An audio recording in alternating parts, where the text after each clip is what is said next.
Hidup Jokowi!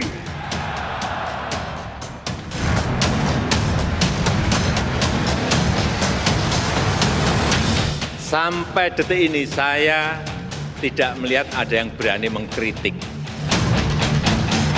Agenda yang akan dijalankan 5 tahun ke depan, insya Allah 10 tahun ke depan.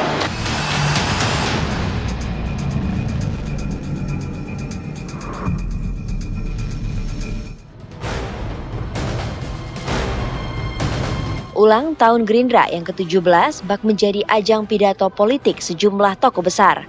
Tidak hanya Prabowo Subianto yang berpidato politik, dua mantan Presiden Republik Indonesia, Susilo Bambang Yudhoyono dan Joko Widodo juga berkesempatan memaparkan pidato politiknya di dua perhelatan besar HUT Gerindra yang berbeda. Di dalam pidato politik Prabowo Subianto, Presiden RI yang juga Ketua Umum Partai Gerindra ini berkali-kali mengucapkan terima kasih kepada Presiden RI ke-7 Joko Widodo yang mendukungnya saat Pilpres lalu. Prabowo juga merasa saat transisi kepemimpinan, Jokowi memberi kemudahan padanya sehingga 100 hari kinerjanya mendapat nilai bagus. Setali 3 uang dengan Prabowo, Jokowi pun mengungkapkan pujian secara terbuka kepada orang nomor 1 di Indonesia ini. Jokowi menganggap Prabowo adalah presiden yang kuat. Bahkan, ia merasa pemerintahan Prabowo saat ini tidak ada yang berani mengkritik. Di perhelatan yang berbeda, yaitu di Rapimnas Partai Gerindra, Presiden RI ke-6 Susilo Bambang Yudhoyono juga mengapresiasi kinerja Prabowo sebagai presiden. SBY bahkan secara terang-terangan siap loyal bersama Prabowo hingga 10 tahun. Lantas, benarkah saling puji antara Prabowo, SBY dan Jokowi murni sebuah pujian? Atau justru ada maksud di balik pujian di antara mereka? Tim TV One mengabarkan.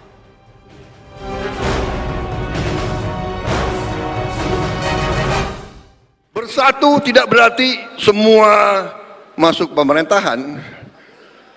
Tidak. Kalau perlu iya. Kalau perlu, kalau tidak juga nggak apa-apa. Dalam arti mereka yang tidak masuk pemerintah kita tetap anggap sebagai patriot-patriot bangsa Indonesia. Mungkin mereka di luar berarti mereka membantu kita. Mereka akan ngoreksi kita. Mereka akan memperbaiki kita. Mereka akan mengawasi kita. Kita harus mau diawasi. Kita harus mau dikoreksi. Kita harus mau dikritik. Saudara-saudara, tapi kritiknya yang benar. Dan Prabowo ini adalah presiden dengan dukungan terkuat, baik dari rakyat maupun dari DPR. Coba cek seluruh presiden yang ada di dunia ini. Sekarang ini nggak ada yang sekuat Bapak Prabowo Subianto.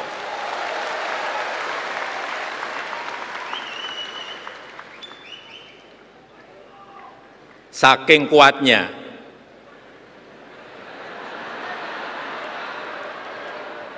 sampai detik ini saya tidak melihat ada yang berani mengkritik.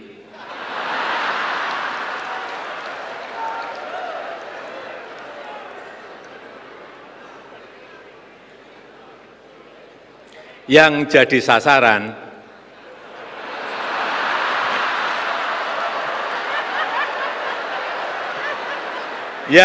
sasaran adalah Jokowi.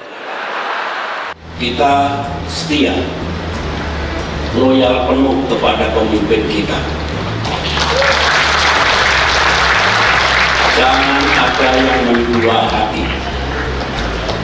Satu hati untuk pemimpin kita, untuk pemerintahan yang beliau pimpin. Yang kedua, prioritas yang beliau pilih, agenda yang akan dijalankan 5 tahun ke depan, insya Allah 10 tahun ke depan. Ya, saling sanjung, saling puji, dan kemudian publik bertanya-tanya sebenarnya kenapa ya dan apa maknanya saling sanjung ini? Apakah saling sanjung ini benar-benar adalah memperlihatkan makna sesungguhnya atau sebenarnya dia tulus, ataukah ini adalah seperti surprise box gitu, kemasannya cantik tapi isinya kita nggak tahu apa nih? Apa tuh isinya? Sebenarnya sih kalau saling sanjung antara para presiden ini sebenarnya mungkin bisa diartikan sesuatu yang adem. Tapi ada banyak sekali yang kemudian kata-kata dan juga narasi ataupun diksi yang menuai pertanyaan bagi masyarakat, bagi publik, dan kita akan coba ya menerjemahkannya satu persatu pada hari ini, tentunya bersama dengan sejumlah narasumber yang sudah hadir di studio. Ini sudah ada Ketua Umum Solidaritas Merah Putih Bang Silvester Matutina. Selamat pagi, Bang. Selamat pagi, Bang. Oke, dan juga sudah hadir tentunya analis politik kita Bang Rey Rangkuti. Bang Rey, selamat pagi, Bang Rey. Pagi. Nah, dan sudah bergabung juga tentunya yang bisa kita mintai konfirmasi secara langsung, tapi secara virtual hadirnya politisi Partai Gerindra Bang Dhanil Anzar Simanjuntak. Bang Dhanil, pagi. Selamat pagi Mbak Mala, Mbak Adita. Assalamualaikum. Waalaikumsalam Bapak-Bapak. Saya mungkin awali terlebih dahulu ke Bang Dhanil, izin Bapak-Bapak, meskipun Bang Dhanil muncul secara virtual ya, tapi banyak sekali nih pertanyaan yang perlu kita gali dari pernyataan Pak Prabowo dulu deh, Bang Dhanil. Apa sih maksud dari sebenarnya seorang presiden, tapi banyak diksi-diksi mengatakan hidup Jokowi. Ini kan banyak juga yang bertanya-tanya, Bang Dhanil. Apakah cukup etis ya seorang presiden sampai menyerukan seperti itu? Iya, pertama Mbak Mala dan Mbak Gita, memang kan karakteristik Pak Prabowo sejak awal dan sejak dulu menghormati pendahulu beliau, para sesepuh, para tokoh bangsa gitu. Beliau selalu menempatkan tokoh-tokoh tersebut, para pendahulu beliau, apalagi kemudian kontribusinya terhadap Indonesia, terhadap Pak Prabowo, terhadap orang-orang lain itu sangat besar. Maka Pak Prabowo pasti akan memberikan penghormatan yang sangat. Nah, oleh sebab itulah kemudian kenapa dalam perspektif Pak Prabowo, langkah politik Pak Prabowo saya sering sebutnya adalah langkah akumulatif advantage. Akumulatif advantage itu adalah menggabungkan semua kebaikan-kebaikan dan kelebihan-kelebihan atau karya-karya baik yang sudah dilakukan presiden-presiden sebelumnya. Jadi disatukan, kemudian apa-apa yang baik itu yang kemudian dilanjutkan. Itu yang tadi saya sebutkan akumulatif advantage. Jadi kemudian menegasikan semua hal-hal yang buruk, nanti disempurnakan, diperbaiki. Kalau dalam bahasa duer mendem zero, kira-kira begitulah dalam yang sering disampaikan oleh Pak Prabowo. Kenapa? Karena semua pemimpin-pemimpin kita tentu punya kelebihan, tapi juga tentu punya kekurangan. Nah, posisi Pak Prabowo dalam upaya mengakumulasikan kelebihan-kelebihan ini, tapi kemudian menegasikan dan berusaha memperbaiki apa-apa yang menjadi kekurangan para pemimpin kita tersebut.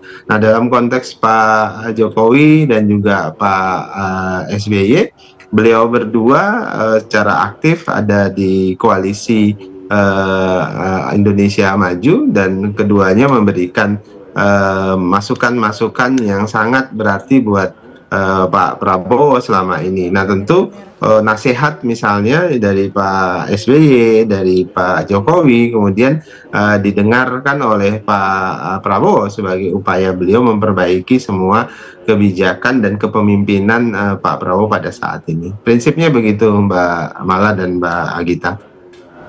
Ya, tapi Bang Dhanil, seperti yang Agita tadi sampaikan, Pak Prabowo ini kan seorang presiden, kemudian dia juga berada di acara partai yang dia adalah ketua umumnya. Kemudian apakah pantas begitu mengeluh-ngeluhkan seorang Jokowi di acara tersebut, dan dia juga posisinya sebagai presiden saat ini? Bagi Pak Prabowo itu sebuah kepantasan, bahkan keharusan. Hal yang serupa juga beliau tunjukkan ketika Pak SBY yang hadir di hari sebelumnya. Jadi ada dua acara yang berbeda. Pertama adalah silaturahim koalisi Indonesia Maju Plus di Hambalang. Kemudian yang berikutnya yang dihadiri oleh Pak SBY, yang berikutnya yang dihadiri oleh Pak Jokowi itu adalah agenda HUT Gerindra. dan keduanya diberikan penghormatan yang dengan sangat. Bahkan Pak SBY, Pak Prabowo menyampaikan beliau agak grogi ketika ada Pak SBY, kemudian Pak SBY punya banyak kontribusi buat Indonesia, kemudian Pak SBY juga banyak memberikan masukan dan pengaruh terhadap Pak Prabowo.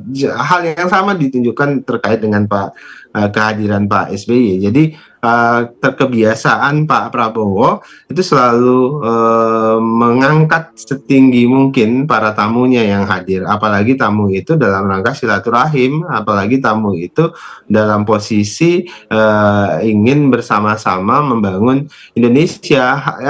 Pak Prabowo misalnya contoh ya, cara dari tata krama Pak Prabowo. Misalnya kita kehadiran Presiden Erdogan beberapa hari yang lalu, kan jarang sekali presiden yang menjemput langsung di bandara.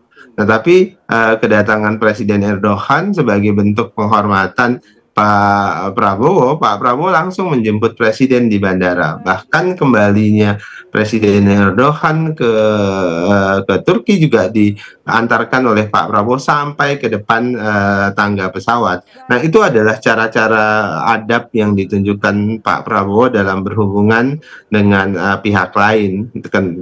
Itu menunjukkan bahwasan Pak Prabowo berusaha bagaimana menjaga hubungan baik dengan mitra politik atau dengan negara tetangga dan sebagainya. Itu terkait adab saja, Mbak.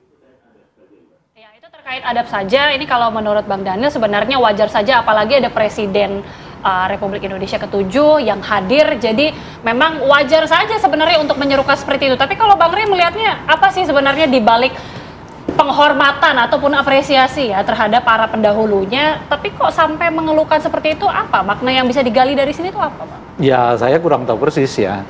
Tapi kalau dalam forum yang kayak begitu orang saling memuji itu ya udah biasa lah gitu. Apalagi dalam kultur politik kita kan, yang sangat cepat memuji, tapi saat yang bersamaan sangat cepat juga mengkritiknya gitu. Kan Anda bisa lihat kemarin-kemarin itu AHY bersama dengan Anies balik badan, akhirnya saling kritik ya kan. Caimin bersama dengan Prabowo hampir 1 tahun, akhirnya gagal, saling kritik lagi, malah diametral kan. Caimin mengatakan perubahan, Pak Jokowi mengatakan kelanjutan. Padahal sebelumnya dalam satu perahu. Ya itulah kultur politik kita. Tapi kan ini kalau Pak Prabowo sampai mengatakan berhasil menang itu juga karena pengaruh Pak Jokowi. Nanti kita ke sana. Yang saya mau lihat ini adalah apa yang mau ditampilkan tuh adalah yang disebut dengan panggung depan. Saling muji itu biasa, cepat banget. Tapi bisa-bisa hitungan hari mereka juga saling kritik dan keras juga saling kritiknya. Berarti itu hanya kemasan sebenarnya Pak ya? Itu biasa. Nah, makanya yang dicek tuh menurut saya bukan kata-kata, bukan penampilan. Kalau kata-kata dan penampilan banyak kita terkecoh itu nanti. Gitu. Tapi yang harus dilihat itu adalah apa yang mereka lakukan dalam relasi itu setidaknya dalam 100 hari ini. Itu yang memperlihatkan sebetulnya ya itulah real politiknya, bukan tampilan-tampilan panggung ini gitu loh. Kalau tampilan panggung ini kan ada juga tuh dulu calon wakil presiden yang kalau salaman nunduk sekali gitu loh Pak. Nah itu tampilan semua. Untuk sama dengan, dan uniknya memang mungkin semacam kultur kita, orang tuh lebih senang melihat tampilan-tampilan itu dibandingkan sebetulnya hakikat apa yang sedang terjadi. Misalnya ketika calon wakil presiden senang nunduk, dia itu humble, dia itu rendah hati. Bagaimana rendah hati? Dia mempergunakan nama Paknya untuk jadi calon wakil presiden. Kok dia bilang rendah hati? Jadi memang itu kultur kita, dan kultur ini dipahami oleh para politisi bahwa mereka harus tampil kelihatan pertama rendah hati di depan publik, kata-katanya harus bagus, ya kan? Dipilih diksi-diksinya yang nggak menyinggung, kalau penting sering memuji gitu. Di belakangnya apa yang terjadi? Nah, kita periksa nih 100 hari di panggung belakang itu. Gimana tuh? Apa yang di panggung belakang itu? Pak Prabowo mengatakan IKN biayanya dikurangi dulu, ya kan? Pagar bambu disangkut-sautkan dengan Pak Jokowi, gitu lah kira-kira ya kan? Lalu Gerindra mengatakan akan mencalonkan kembali Pak Prabowo 2029, tapi nggak menyebut nama Gibran sebagai calon wakilnya juga. Sementara gitu ya. Pak SBY kemudian bilang sementara Pak 10 SBY tahun. 10 tahun artinya dalam 5 tahun setelah ini dengan anak saya lo bisa begitu ya. Jadi lain perbuatan maksudnya. Nah, maksud saya mungkin sekarang perlu kita ajak masyarakat kita itu untuk melihat relasinya, bukan melihat panggung depan ini. Kalau panggung depan ini bagus semua gitu. Nah, oleh karena itulah misalnya kalau seperti saya yang suka belak-belakan, caci makinya jadi banyak gitu. Karena terbiasa dalam kultur politik kita yang orang ngomong apa adanya itu gitu. Ditahan dulu caci makinya. Kita nanti akan tanyakan juga Bang, bagaimana sih sebenarnya benar nggak sih kalau Bang Rey bilang lain perkataan, lain perbuatan. Jangan-jangan puji-pujian aja, tapi belakangnya lain tampilan, lain eksekusi. Nanti kita akan bahas sesaat lagi pemirsa.